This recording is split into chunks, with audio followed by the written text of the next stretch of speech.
on the local level. But it does feel like that when you look at the media. I would start my argument with this one thing, that what is the most un-British thing is to shut down the discussion by hurling around smears and, accusation of voicing far-right narrative or right-wing narrative. That is the most un-British thing. And when we talk about compassion, because since this whole case that we are listening, the whole criticism has been predicated on one thing, that is compassion for those people who are coming over here via illegal routes. I think compassion alone cannot solve the problems that we have in asylum-seeking process. The process is broken. The system is broken. We have to admit this. And we need to commend Shabana Mahmood, the Home Secretary, for acknowledging the existence of the problem. Now, I would say that this whole effort tried to portray the British society as some kind of racist hellhole. I think this is quite disingenuous and quite dishonest argument, because in 2023, Policy Institute at King's College found that the UK is among the most racially diverse societies based on certain metrics, such as, comfort with the neighbors from different races, and only 5% people of the whole population, they have problem with the neighbor, like from immigrant backgrounds, or only 2% people. It's very important. 2% people of the whole population, they have problem with having a neighbor from different race. So I think that that is problematic when we tar the whole society with the same brush. Is there a problem that when people want to say, I have an issue with the amount of refugees coming here, they're labelled as racist? I don't think there is. I rather agree with you. I don't think there is, apart from when they clearly are. Of course, people are worried about migration, and specifically, maybe disproportionately, about asylum seekers. But I think what I'm saying is they shouldn't be, because actually on a local level, people are well integrated in many parts of the country. I mean, I run an asylum seeker drop-in. There were 85 people there, all waiting for asylum or have just got it on Thursday.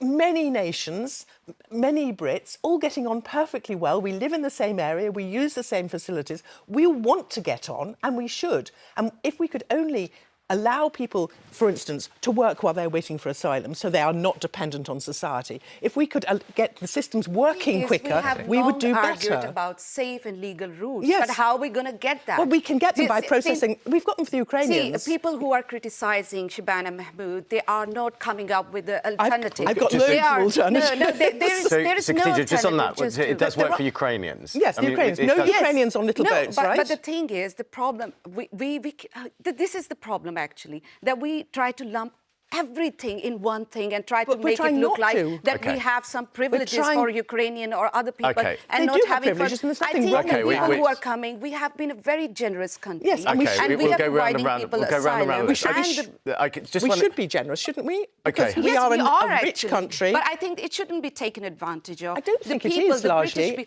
Listen, this is the concept that only white British people, they are concerned about immigration. That is not true. No, I don't think it is true. There are people from ethnic minority backgrounds who are actually very much concerned about let's try and move this on. Let's just move this on. And think about this idea about the PR of migrants and refugees. I mean, we don't really hear that much about it, do we, William? I mean, they haven't got a great image in the media in many ways, and all that we hear about all the problems. But then I think about the Public Service Union. Unison said the proposed changes would be devastating to thousands of essential workers and put services at risk. When you hear that, it feels like we're cutting off our nose to spite our face when we have things like what Shabana Mahmood is saying. Well, I mean, I guess you can't have it both ways. You can't just both say refugees are a tiny percentage, but also refugees are so important for essential services, those services will collapse.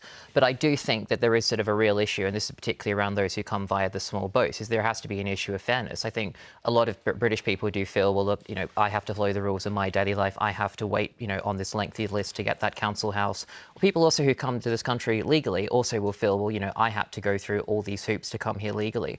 I think if you want to have support for migration and you want to have support for asylum seekers, yes, you talk about the safe and legal routes, and that's exactly what the Home Secretary is proposing to do. But you do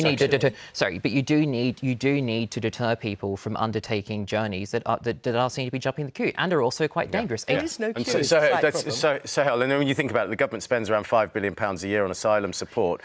Can you see why people like William are saying what they're saying and people are concerned about it? Look, this idea that these policies are going to change anything in terms of deterrence is historically completely inaccurate. For the last 120 years, every single policy we've done around migration is to make things harsher and harsher and harsher and harsher.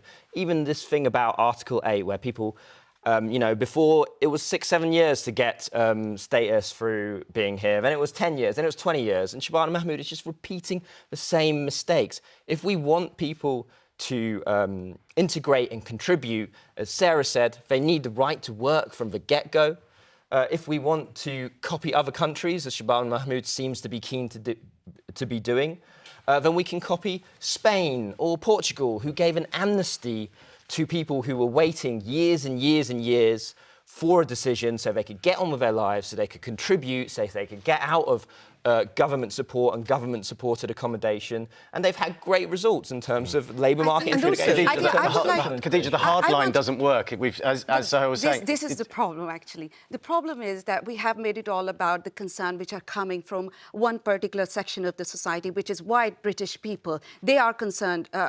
I want to say that there are people from ethnic minority background who are concerned about this, and we don't have this problem in terms of only immigration. This is a multifaceted issue, and it is also linked with assimilation, with integration. What kind of cultures we are importing? And we should be working what kind harder of people? on that. No, no, we are not actually. On assimilation, we are should not be. actually. I think we are. Let's let Sarah respond to that. It's really just let me unreasonable. finish this point. Well, it's really unreasonable. Sarah, just let Khadija finish quickly. Yeah, we are trying to make it all about demonize people who are coming here in a bid to demonize those who are already living here. And that is the problem, actually. That would be quite wrong. But what we should be doing, if, for instance, we're going to follow Denmark in any way, which I'm not sure we should, then we should do what Denmark does about giving language lessons, making sure that people can learn the language, making sure people integrate. In this country, you arrive as an asylum seeker, you're not even allowed to go to an English lesson for the first 6 months. It's completely ridiculous. We want people to integrate, and also, if you're going to want people to integrate, which of course, everybody does, then if you make people repeat their application every 2.5 years, you are preventing them from becoming contributing members of society by a huge amount. People rely on Okay, Khadija, I know you want to. We are a democratic country. I'm afraid and we can have discussion about all these things. And I think you're probably going to. You're probably going to have this discussion in the green room. I'm afraid we are out of time here in the studio already. It's flown by because it's been such a good debate. Thank you all very much indeed. Thank you. Thank you very much. Brilliant debate there. Now we've